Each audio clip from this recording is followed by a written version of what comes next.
দৈনিক লাখো কণ্ঠ। সরকারের পল্লী উন্নয়ন নীতি ও কৌশলের সাথে সঙ্গতি রেখে পল্লীর ক্ষুদ্র ও সম্পদহীন দরিদ্র জনগোষ্ঠীকে সমবায় সমিতি ও অনানুষ্ঠানিক দলের আওতায় সংগঠিত করে সমন্বিত পল্লী উন্নয়নের লক্ষ্যে কাজ করে যখন পল্লী উন্নয়ন বোর্ড সুনাম কুড়াতে ব্যস্ত, ঠিক তখনই সরকারি বিধি বহির্ভূতভাবে অফিসের কার্যক্রম পরিচালনা, অনিয়ম, দুর্নীতি ও স্বেচ্ছাচারিতার অভিযোগ করেছে রাজশাহীর বাগমারা উপজেলা পল্লী উন্নয়ন কর্মকর্তা আঞ্জুমান আরার বিরুদ্ধে। বাগমারা উপজেলা পল্লী উন্নয়ন অফিস থেকে প্রাপ্ত করোনাকালীন পল্লী এলাকার প্রান্তিক জনগোষ্ঠীর জীবনমান উন্নয়নে প্রধানমন্ত্রীর ঘোষিত আর্থিক প্রণোদনার তালিকা থেকে জানা যায়, প্রথম ধাপে ক্ষতিগ্রস্ত 29 জন সদস্য থেকে 10 জনকে আর্থিক প্রণোদনা দেওয়াতেও হয়েছে অনিয়ম। চলতি বছরের গত মাসে ঋণ বিতরণ অনুষ্ঠানের খরচ বাবদ প্রত্যেক সদস্যদের কাছ থেকে 1200 টাকা নেওয়া হয়। ভুক্তভোগী সদস্যরা জানান, আমি পোলট্রি শিল্পের উপর আবেদন করেছিলাম ব্যাংক, এই যে পরে এসে আবার আমার গরুরও সেট আছে, গরু কিনা আছে, গরুরও ছবি টবি নিয়ে গেছে।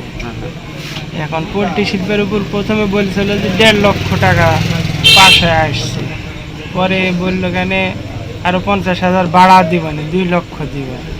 মানে এই টাকা তো এখন পরে এসে একদিন জানলাম করছে কেন খালি 50,000 আসছে, এটা আবার ভুল হয়ে আসছে, আবার সংশোধনের জন্যে ঢাকা পাঠাইছি।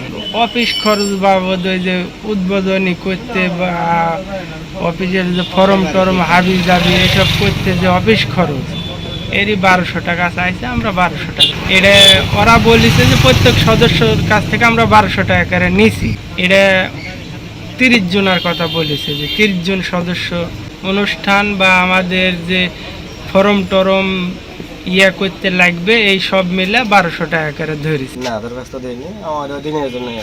না, ঋণ এখনো পাইনি। হ্যাঁ, বা ওই ঋণ দিতে চায়, আমার বলে যে ঋণ দেবো, এই ঋণের জন্য 1200 টাকার খরচ হবে, কাগজপাতির ব্যাপারে লাগবে বলেছে, সেই 1200 টাকা করে মাত্র নিয়েছে। এটা অফিস টাকা নিয়েছে।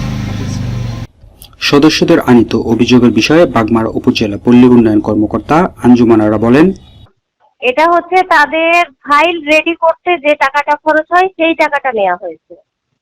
সেটা হচ্ছে নন জুডিশিয়াল স্ট্যাম্প আছে, রেভিনিউ স্ট্যাম্প আছে, 2টা পাসবই আছে, 2টা রেজুলেশন আছে, 18টা পেজের এক একটা আবেদনপত্র, মানে আবেদনপত্রের সাথে সংশ্লিষ্ট পেজ। উপজেলা পল্লী উন্নয়ন কর্মকর্তার বিরুদ্ধে আনিত অভিযোগের বিষয়ে রাজশাহী পল্লী উন্নয়ন বোর্ডের উপপরিচালক মিজানুর রহমান বলেন, এখন হালনাগাদ তথ্য আপনার হচ্ছে যেটা বরাদ্দ পাইছিল পুরোটা এখন বিতরণ করা হয়েছে, ঠিক আছে, বাইরে নিয়ে আর ওখানে এটা আপনার ওদের ঋণ বাবদ আপনার হচ্ছে যেমন সঞ্চয় জমা দিতে হয়, তারপরে হচ্ছে আপনার 300 টাকা নন জুডিশিয়াল স্ট্যাম্প ওদের কিনতে হয়, ঠিক আছে। নন জুডিশিয়াল স্ট্যাম্প এটা সদস্যকে নিতে হয়, এগুলো তো অন্য ইয়ের মধ্যে পড়বে না, এটা কোনো অনুষ্ঠান কিংবা কোনো খরচ এটা কোনো সদস্য দেবে না, ঠিক আছে। এগুলো অনুষ্ঠানের জন্য কোনো কারো কাছে কোনো নেওয়ার সুযোগ নাই এবং কেউ এটা দেবেও না। ইলিগাল কোনো কাজ এখানে কোনোভাবে কেউ বলবে না, ঠিক আছে। আপনি অনুষ্ঠানের কথা বলতেছেন, অনুষ্ঠান বাবদ সে কেন নেবে? অনুষ্ঠান বাবদ আমার অফিসারকে সে দেবেই কেন আর সে নেবেই কেন?